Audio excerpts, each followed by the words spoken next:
பிரியமானவர்களே, இயேசு கிறிஸ்துவின் இணையற்ற நாமத்தில் உங்களை வாழ்த்துகிறேன். இந்த மன்னா டுடே என்ற டெய்லி பாட்காஸ்டை கேட்கிற உங்கள் ஒவ்வொருவரையும் கர்த்தர் ஆசீர்வதிப்பாராக.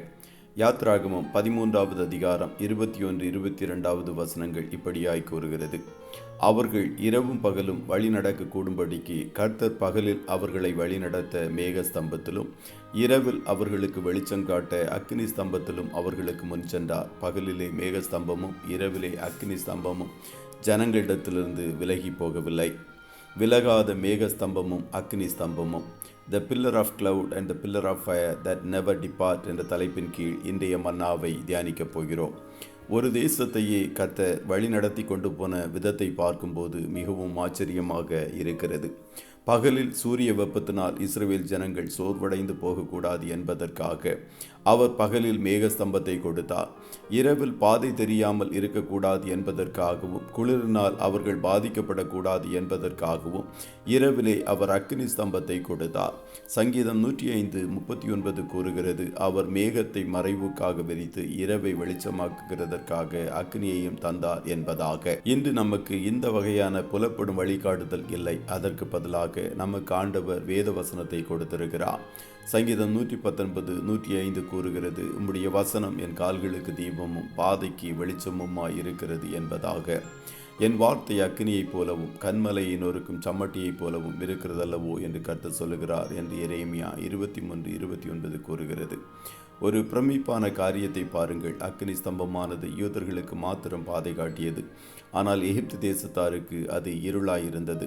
யாத்ராகமம் 14:20 கூறுகிறது, அது எகிப்தியரின் சேனையையும் இஸ்ரவேலரின் சேனையையும் முழுவதும் ஒன்றோடொன்று சேராதபடி அவைகள் நடுவில் வந்தது. எகிப்தியருக்கு அது மேகமும் அந்தகாரமுமாயிருந்தது, இஸ்ரவேலருக்கோ அது இரவை வெளிச்சமாக்கிற்று என்பதாக. அதுபோலதான் கர்த்தருடைய பிள்ளைகள் அவருடைய வசனத்தினால் வெளிச்சம் காண்பார்கள். மற்றவர்கள் அந்த வெளிச்சத்தை காணாமல் இருளையே பார்க்கிறவர்களாக இருப்பார்கள். அதை தான் இயேசு சொன்னார், பிதாவே, வானத்திற்கும் பூமிக்கும் ஆண்டவரே, இவைகளை ஞானிகளுக்கும் கல்விமான்களுக்கும் மறைத்து பாலகருக்கு வெளிப்படுத்தினபடியால் உம்மை ஸ்தோத்தரிக்கிறேன் என்பதாக.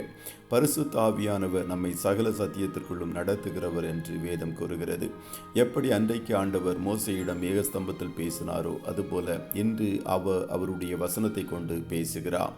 எப்படி அன்றைக்கு பகலிலே மேகஸ்தம்பமும் இரவிலே அக்னி ஸ்தம்பமும் ஜனங்களிடத்திலிருந்து விலகி போகாமல் இருந்ததோ, இன்றைக்கு அவர் கொடுத்த வசனம் நம்மை விட்டு விலகி போகாமல் இருக்கிறது. காரணம், அவருடைய வசனம் வானங்களில் நிலைத்திருக்கிறது. அவர் வசனத்தை கொண்டு பேசுவார். உங்கள் வாழ்நாளெல்லாம் பாதைக்கு வெளிச்சமாக அந்த வசனம் உங்களை விட்டு விலகாமல் இருக்கும். கர்த்தர் உங்கள் ஒவ்வொருவரையும் ஆசீர்வதிப்பாராக. ஜெபம் செய்வோமா. நல்ல தகப்பனே, உம்மை நன்றியோடு துதிக்கிறோம். இந்த மன்னா டுடே டெய்லி பாட்காஸ்டை கேட்கிற உம்முடைய பிள்ளைகள் ஒவ்வொருவரையும் கர்த்தர் ஆசீர்வதிப்பீராக. அப்பா, அந்த இஸ்ரவேல் ஜனங்களுக்கு அக்னி ஸ்தம்பமாய் மேக ஸ்தம்பமாய் அவர்களோடு உடனிருந்து அனுதினமும் வழி நடத்தினதைப் போல உம்முடைய வசனத்தின்படி எங்களை அனுதினமும் நன்றாய் நடத்துவீராக என்று சொல்லி ஜெபிக்கிறோம். உம்முடைய சமூகம் உம்முடைய பிள்ளைகளை விட்டு விலகாதபடிக்கு எப்போதும் உடனிருப்பதாக என்றும் ஜெபிக்கிறோம். இன்றைய தினம் உம்முடைய பிள்ளைகள் கையிடுகிற வேலைகளை ஆசீர்வதியும், போக்கிலும் வரத்திலும் உடனிரும். கண்ணின் மணி போல காத்தருளும். ஆட்டுக்குட்டியானவருடைய இரத்தத்தின் பாதுகாப்புக்குள்ளாய் ஒவ்வொருவரையும் கொடுத்து இயேசுவின் நாமத்தில் வாழ்த்தி ஜெபிக்கிறோம் நல்ல பிதாவே. ஆமென்.